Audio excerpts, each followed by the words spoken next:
Irmãos, semana passada o pastor Irson falou a respeito de uma das ressurreições que Jesus havia feito, que foi da viúva da cidade de Naim.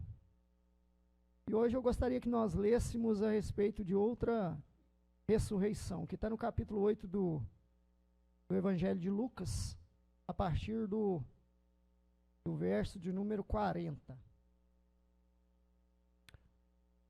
Intitula o pedido de Jairo.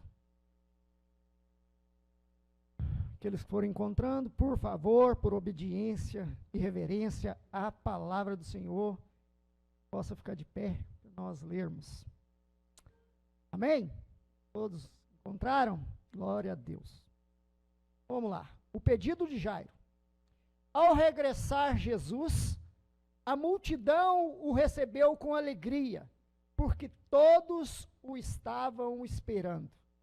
Eis que veio um homem chamado Jairo, que era chefe da sinagoga, e prostrando-se aos pés de Jesus, lhe suplicou que chegasse até a sua casa, pois tinha uma filha única, de uns 12 anos, que estava à morte. Enquanto ele ia, as multidões o apertavam.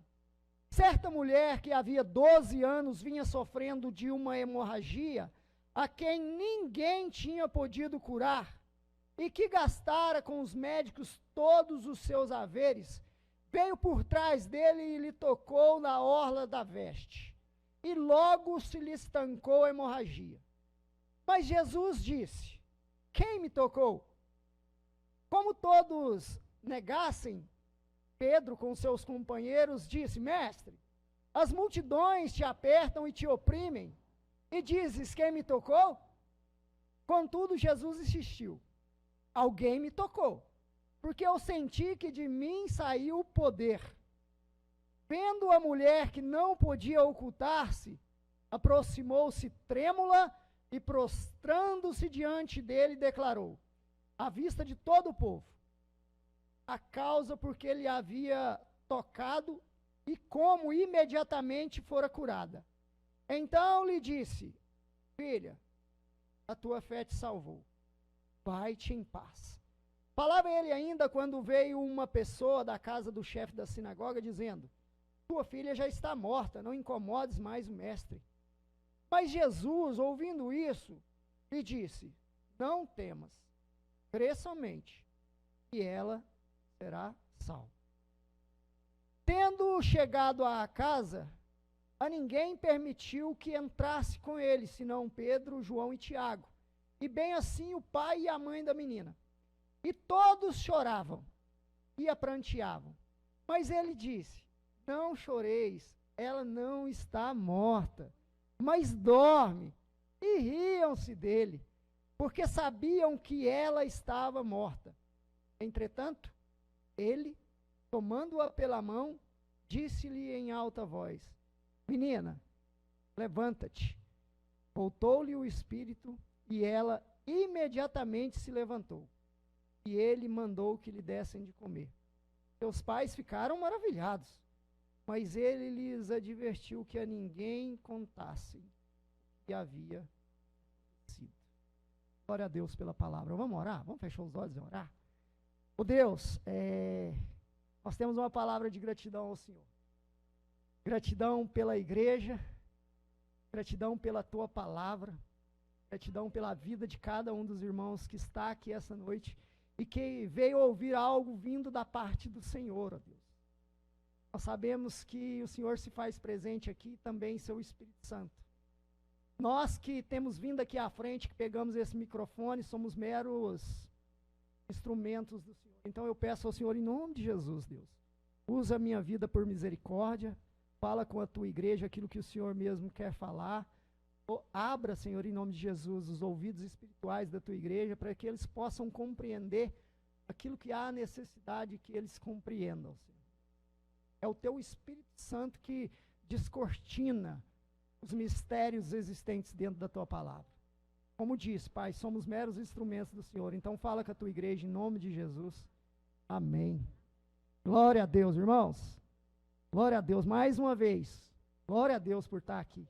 Glória a Deus pela igreja estar aqui. E eu confesso aos irmãos que para essa noite, até hoje de manhã, o que eu tinha para trazer não era esse texto. Essa semana eu me dediquei à leitura do livro de Apocalipse. Eu li, eu reli, eu ouvi, eu li, eu reli, eu ouvi. Eu estava com uma palavra no meu coração. Apocalipse 3, verso 20, Jesus falando para a igreja: eis que eu estou à porta e bato. Eu estava com aquilo forte no meu coração para trazer para a igreja. Mas Deus hoje colocou no meu coração, talvez você não esteja estruturado para trazer aquilo que eu quero trazer para a igreja hoje. Porque a verdade é que Deus quer fazer maravilhas no meio da igreja. E quando eu li, eu reli, eu ouvi, eu li, eu reli de novo, me veio um temor no meu coração. Porque o Senhor mandou que João escrevesse as 7 igrejas da Ásia. E algumas igrejas ele trouxe uma repreensão.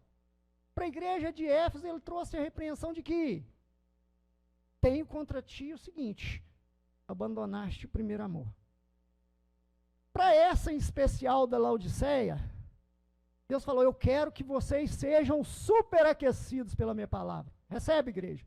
Eu quero que vocês sejam superaquecidos pela minha palavra. Eu não quero que... Talvez você esteja frio, mas eu vou te superaquecer. Eu só não quero que você viva na mornidão. Eu não quero que você viva na mornidão, caminhando no modo avião, ligado, porém desligado. Eu quero me relacionar com a igreja. Eu quero fazer maravilhas no meio do meu povo. Isso que o Senhor quer fazer na igreja. Deus quer aquecer os nossos corações, meus irmãos. E Ele vai falar com você através dessa palavra essa noite. Vai, para que você saia daqui alimentado e fortalecido e entusiasmado a buscar mais desse Deus. E aí eu orei hoje de manhã e Deus falou: o pastor Irson falou semana passada a respeito de uma ressurreição. Quero que você fale a respeito de outra ressurreição. E essa ressurreição da filha de Jairo, ela está contida em 3 evangelhos: Mateus, Marcos e Lucas. E nos 3, se você for observar, eles têm mais ou menos na mesma linha cronológica. Jesus, ele foi a uma região de uma versão Tagadara, outra versão Gerazenos, nos Gerazenos. E Jesus lá passou por lá e tinha um homem endemoniado por uma legião de demônios. E Jesus fez algo fantástico. Jesus foi lá e libertou aquele homem. E aí aqueles demônios saíram ali daquele homem e falaram: por que viesse nos atormentar? Manda-nos para a manada de porcos, que havia uma manada de porcos ali, pastando por ali. E Jesus falava: vai. E aquela manada de porcos caiu no despenhadeiro. E aí, Jesus foi ali e fez algo maravilhoso. Isso já me serve como uma lição. E o povo daquela região ficou sabendo. E você acha que eles ficaram felizes por aquilo que Jesus havia feito? A verdade é que eles rejeitaram Jesus. E praticamente o expulsaram daquela região.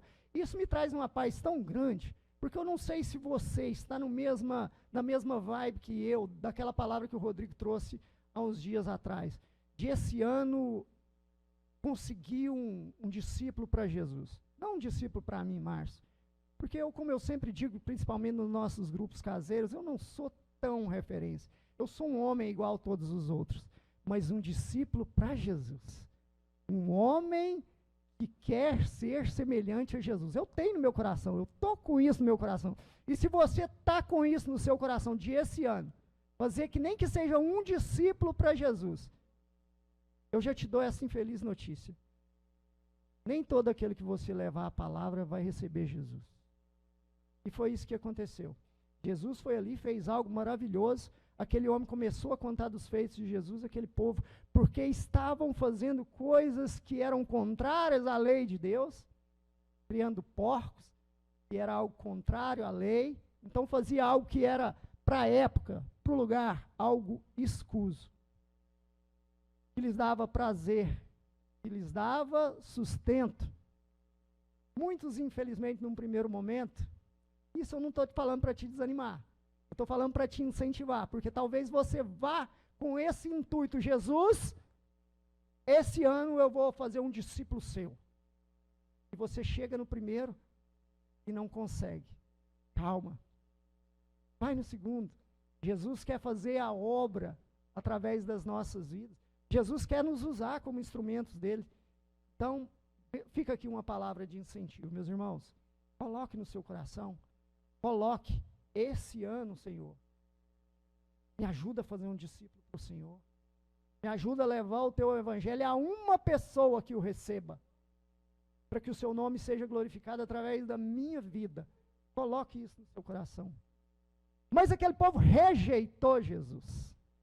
Mas o primeiro verso que eu li aqui diz o seguinte: ao regressar Jesus, a multidão o recebeu com alegria, porque todos o estavam esperando. E quando eu li esse verso, a minha mente ficou muito feliz. Porque, para mim, o estar aqui cultuando ao Senhor com você é um motivo de muita, mas muita alegria.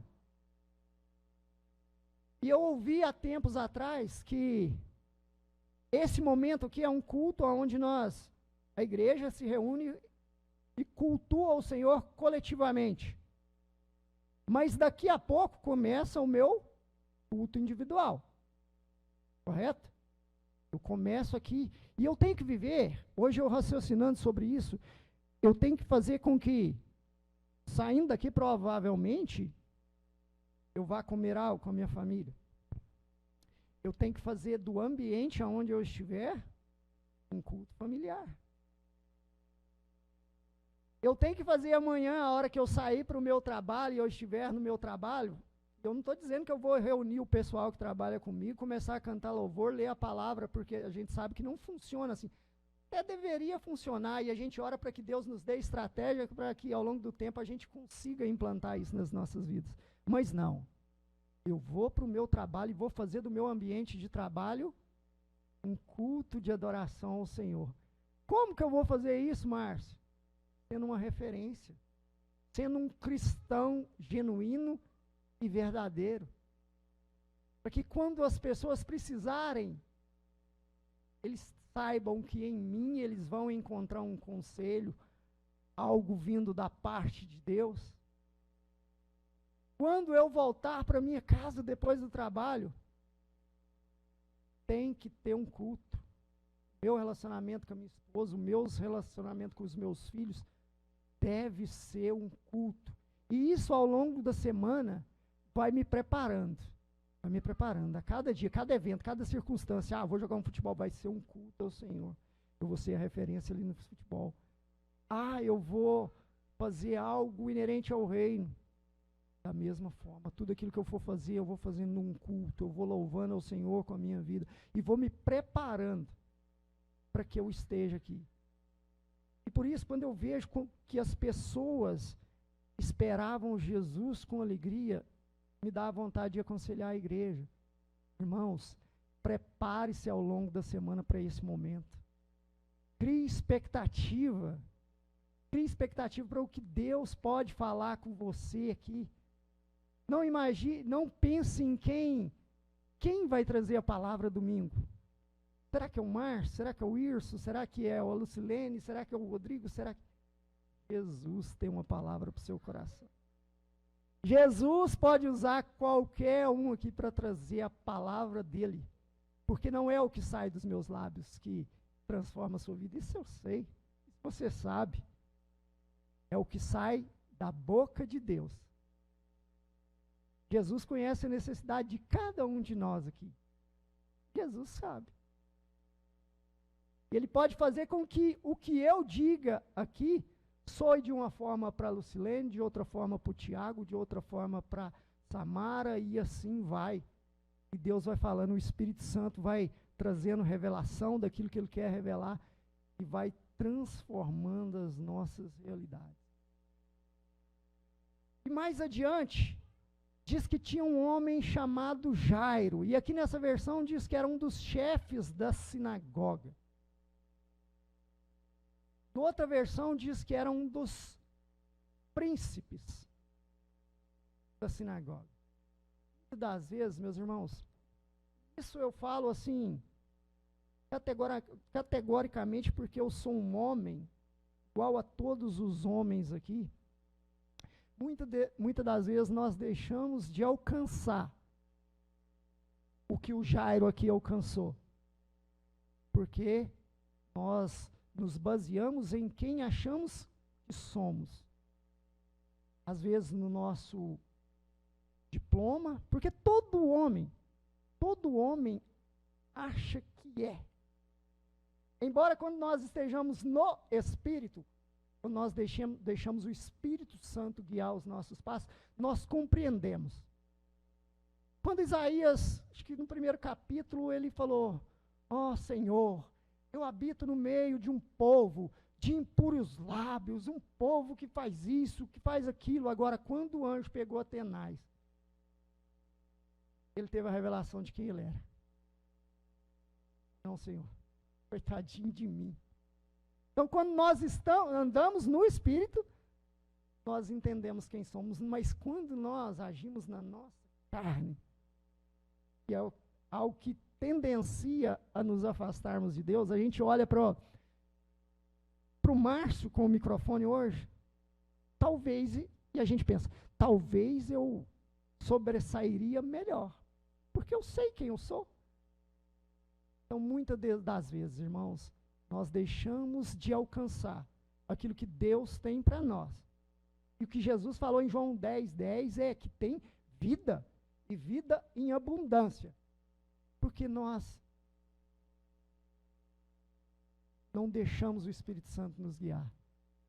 Nós entendemos e achamos que somos mais do que somos. Nós somos apenas dependentes do Senhor. Nós não temos a certeza absoluta do que vai acontecer conosco daqui a 10, 15 minutos. Dependência total do Senhor. Mas quando nós fazemos igual esse chefe, porque o que ele fez? E prostrando-se aos pés de Jesus, lhe suplicou que chegasse até na sua casa, pois tinha uma filha única, de uns 12 anos, que estava à morte. Então, muitas situações, o Senhor não vai resolver na vida de muitas pessoas, porque confiam em si próprios, confiam em outras pessoas, mas deixa eu te falar um recado aqui de Deus. Quando você se humilha, quando você reconhece que você nada é, que o seu diploma de nada vale, sem a intervenção de Deus, aí você está no caminho correto. Você está no caminho para alcançar o favor de Deus. Eu vou contar uma história aqui que talvez os dedos da minha mão direita, eles são poucos para contar quantas vezes eu já mencionei essa história. Mas os feitos de Deus nas nossas vidas, eles devem ser contados e recontados e contados e contados. Irmãos, quando eu comecei a minha caminhada, eu recebi Jesus como Senhor da minha vida, passando pelas águas. É lógico que você recebe há um tempo antes. 2009, 2010, o Senhor recolheu meu pai. 2012, o Senhor recolheu a minha mãe. No mesmo ano, nós criávamos uma expectativa em casa de recebermos o nosso quarto filho, que completaria a nossa família. O Senhor não permitiu que viesse. E nessas 3 ocasiões, nós passamos com uma tranquilidade imensa, porque sabíamos que o Senhor estava no controle. E do que adianta você, diante de uma pessoa que você ama tanto, você vê sofrendo, você fala: Deus, muda essa situação, Senhor, não deixa aí, e mensurando que daqui a pouco tempo vai estar sofrendo de novo. Então Deus traz consolo para o seu coração. Mas, em 2012, eu vivi uma situação semelhante a essa de Jairo. Lembrando que todos nós, num determinado momento das nossas vidas, nós achamos que somos alguma coisa. Eu vou contar pela milionésima vez essa história. Eu trabalhando em um determinado lugar e eu precisei de uma pessoa para me auxiliar. Eu chamei a pessoa que me auxiliava e ela não apareceu e eu convidei uma outra pessoa que tinha ido trabalhar conosco há poucos dias naquele lugar. Mal sabia eu que essa pessoa naqueles dias tinha saído de uma clínica de recuperação de dependentes químicos. Ele estava com uma situação de ainda meio... Falei, me ajuda. Ele não queria. Falei, me ajuda. Ele foi. Com uma má vontade, não queria ir. Mas foi. Eu instruí, falei, olha, aqui você pode correr, aqui você não pode pisar, porque lá embaixo você pode machucar. Virei as costas, essa pessoa pisou aonde eu disse que não era para pisar, caiu de cabeça, resumindo a história, bateu a cabeça numa quina da mesa de inox, o sangue jorrava, e a primeira atitude minha, ajoelhei ali em cima daquele telhado, clamei ao Senhor. E nós pegamos aquela pessoa, trouxemos para o hospital e deixamos lá no hospital, e eu cheguei em casa, minha esposa, o que você está fazendo aqui? Eu falei, hoje é o pior dia da minha vida. E talvez se acontecer o que eu estou com medo de que acontecer, talvez eu não consiga me recuperar ao longo dos dias. E ela estava trabalhando e voltou para o trabalho, eu tomei um banho e Deus falou no meu coração, eu posso resolver. Eu posso resolver. E naquele instante eu tomei aquele banho, vesti uma roupa, a minha esposa falou, onde você vai? Eu falei, eu vou conversar com quem pode resolver. Irmãos, eu tenho 47 anos hoje. Eu não me lembro de um dia, enquanto criança ou adolescente ou homem, que eu não sou de me emocionar tanto, que eu chorei igual esse dia. Mas eu me despi de tudo que eu achava que eu era. E olha que eu não me achava muito. Mas eu me despi. Eu chorei. Eu subi aquele monte da matinha, mas chorando igual uma criança. Eu não vejo criança chorando. Então eu me humilhei. Eu clamei. E aí o Espírito Santo foi me lembrando da palavra. O Espírito Santo me levou em Juízes 6, o chamado de Gideão. E Gideão falou, mas eu, o menor da minha casa, o Senhor vai me usar. E ele falou, Deus, se o Senhor está realmente no caso, se é comigo o negócio, eu vou te pedir uma prova. E pediu, ele colocou uma lã e falou, eu quero que a relva amanheça molhada e a lã seca. Depois ele pediu o contrário, mas eu pedi a Deus, falei, Deus, e a chuva se aproximava daquele lugar. Falei, Deus, se o Senhor está comigo, se o Senhor é isso que eu tenho ouvido falar do Senhor, o Senhor vai fazer com que essa chuva retroceda. Baixei de novo chorando igual uma criança. Na hora que eu levantei meus olhos, a chuva havia retrocedido. Mas, irmãos, esse não é tão para dar glória, porque a chuva, um ventinho de Deus, ele tira. Mas o próximo eu entendo que é para você glorificar o Senhor. Eu falei, a questão da chuva é algo para Deus. Mas eu falei, Deus, se o Senhor realmente está nesse propósito, se o Senhor não vai permitir que essa pessoa morra, o Senhor vai mandar alguém do Senhor vir aqui. Dia de semana, 2 para 3 horas da tarde, dificilmente tem pessoas lá, e eu abaixei chorando, de repente eu senti que uma pessoa se aproximou de mim, à minha frente. Eu ergui meus olhos, um homem falou assim para mim, eu tenho um recado de Deus para você. Eu glorifico a Deus todas as vezes que eu me lembro desse episódio. Eu tenho um recado de Deus para você. Eu falei, pode falar que eu estou esperando. Deus mandou te falar que agradou de você, porque você subiu aqui chorando por uma pessoa que, na verdade, você não conhece. Deus se agradou de você. E Deus mandou te falar o seguinte, o que você tem medo que aconteça, não vai acontecer. A situação de agora vai piorar. Mas creia no nome do Senhor que Ele vai resolver por você. Aí meu coração, aquele peso, sumiu. Aí eu falei assim com o moço, e qual é o seu nome? Ele me disse o mesmo nome da pessoa que havia sofrido aquele acidente. E os dias foram passando, melhorava, piorava. Um belo dia essa pessoa bateu na porta da minha casa. Eu olhava para ele como você está olhando para mim, você não via o rosto completo. Você via meio rosto. Retiraram parte do crânio, costuraram aquela pele, então você via. Nós conversamos e posteriormente eu já o vi novamente, totalmente restaurado. Nós conversamos, ele falou, eu creio em cada palavra que aconteceu, porque eu também entreguei a minha vida para o Senhor. Foi um milagre que aconteceu na minha vida. Então, irmãos, quando nós trabalhamos com a nossa força, dificilmente conquistaremos isso que Jairo conquistou. Mas quando nós nos humilhamos na presença do Senhor,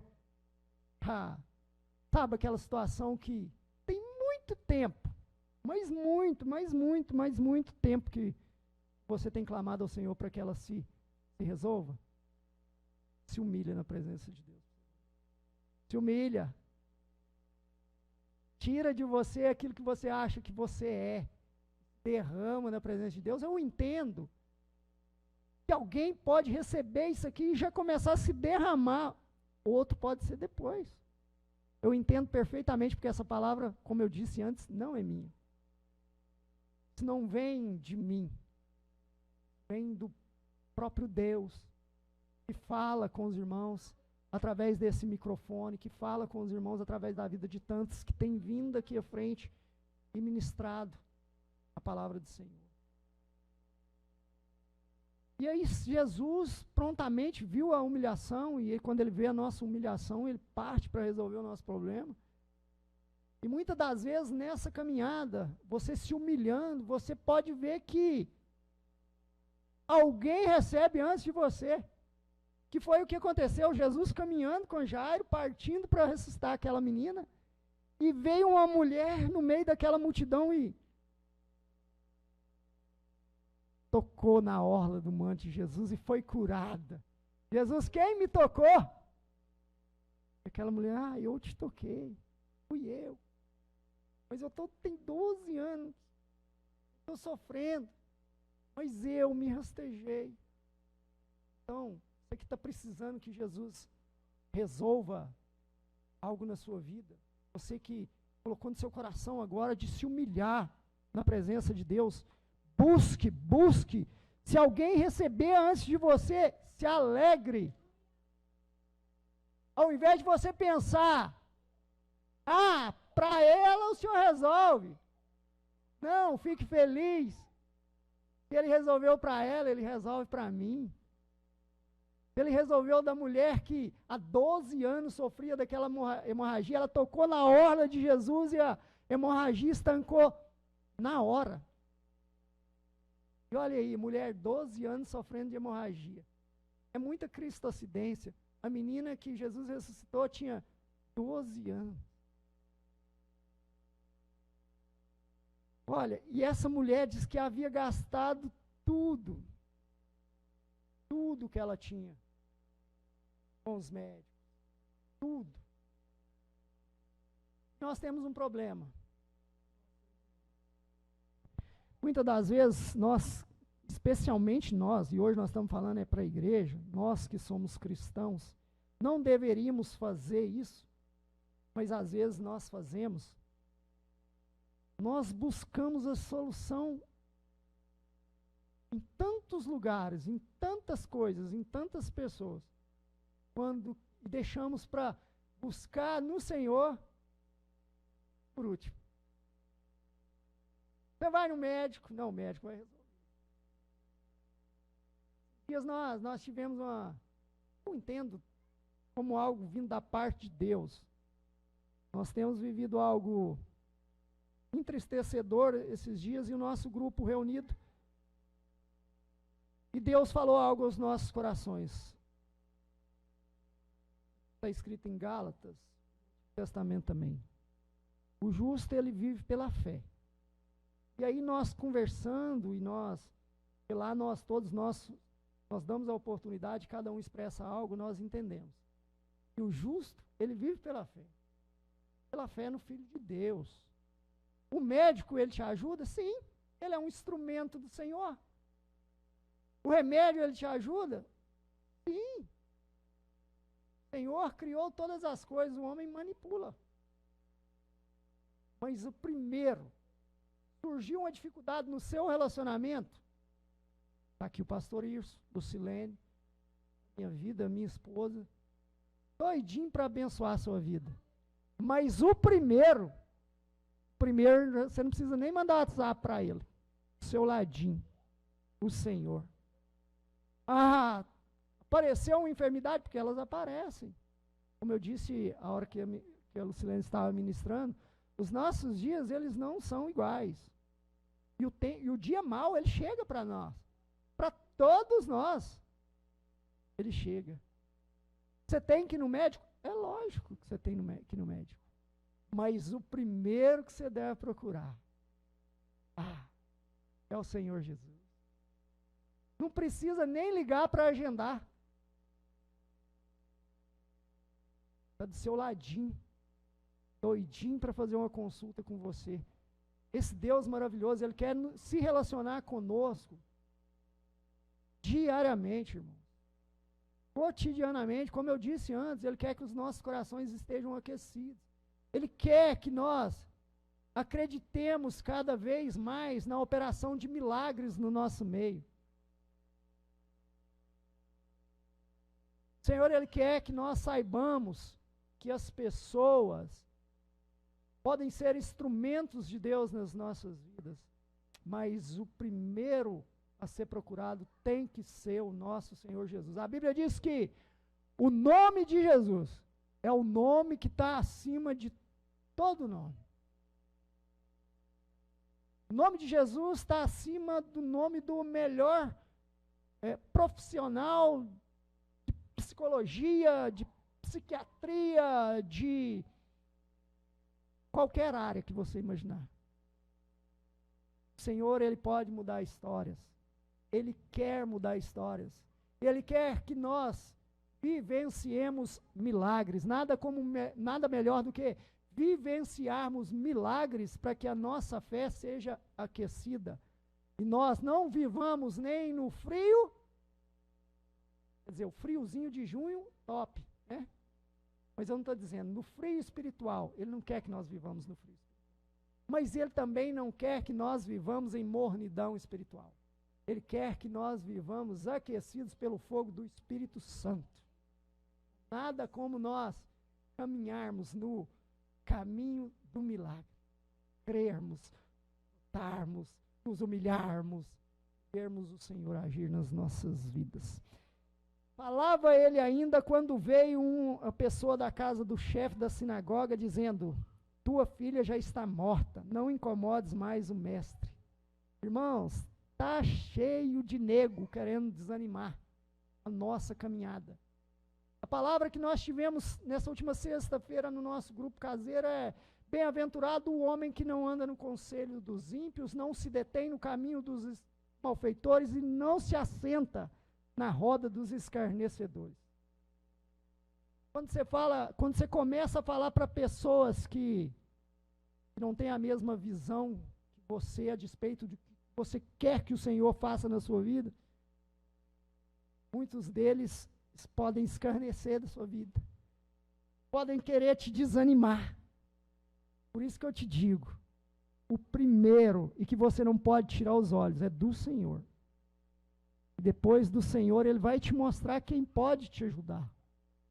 Então você vai caminhar nesse caminho que o Senhor vai determinar para você. Mas Jesus, ouvindo isso, disse: não temas, crê somente. Irmão, está difícil. Hoje talvez não tenha nada. Mas isso pode ficar gravado no seu coração e pode ser que daqui a um tempo isso que Deus está falando através da minha vida possa servir para você. Crê somente. Insista. Busque. Não desanime. Precisa de restauração. Busca no Senhor. Tendo chegado a casa, ninguém permitiu que entrasse com ele, senão Pedro, João, Tiago e bem assim o pai e a mãe da menina. Então Jesus, a multidão acompanhava Jesus. Mas Jesus selecionou algumas pessoas para estar com ele ali. Nós não podemos ficar abrindo para todo mundo a nossa vida. Né? Exemplo de Jesus. E o que é que aconteceu? Entretanto, ele, tomando-a pela mão, disse-lhe em alta voz: menina, levanta-te. Voltou-lhe o espírito e ela imediatamente se levantou. E ele mandou que lhe dessem de comer. Seus pais ficaram maravilhados, mas ele lhes advertiu que a ninguém contassem o que havia acontecido. Jesus fez o milagre. Jesus quer fazer um milagre na minha e na sua vida. Mas só que a orientação agora não é a mesma. Jesus disse: a ninguém contem. O ministério de Jesus ainda não havia chegado ao fim aqui na terra. Mas Jesus morreu. Jesus ressuscitou. Então hoje, a instrução de Jesus é: contem para todo mundo os feitos maravilhosos que eu tenho executado na sua vida, que eu vou fazer na sua vida, que eu vou fazer na sua família, que eu vou fazer no meio dos seus. Receba em nome de Jesus e fala para todo mundo que estiver aí. Jesus é maravilhoso. Ele muda realidades, ele mudou a minha realidade, ele fez um milagre da minha vida, ele me tirou ali de um tremendal de lama e colocou os meus pés numa rocha firme, inabalável. Louvado seja Deus pela palavra do Senhor, que quer nos dar essa direção. Irmão, aqueça o teu coração, leia a palavra, se relacione com o Senhor e viva uma semana tremendamente abençoada na presença do Senhor. Que o Espírito Santo possa falar com você ao longo desses dias e você possa, a cada dia, receber de Deus a direção para, ao findar dessa semana, ao chegar domingo às 7h30 da noite, você esteja aqui com a carinha linda, feliz, alegre, mostrando seus dentes e glorificando a Deus por aquilo que Ele fez e faz e fará na sua vida, em nome de Jesus. Glória a Deus. Glória a Deus.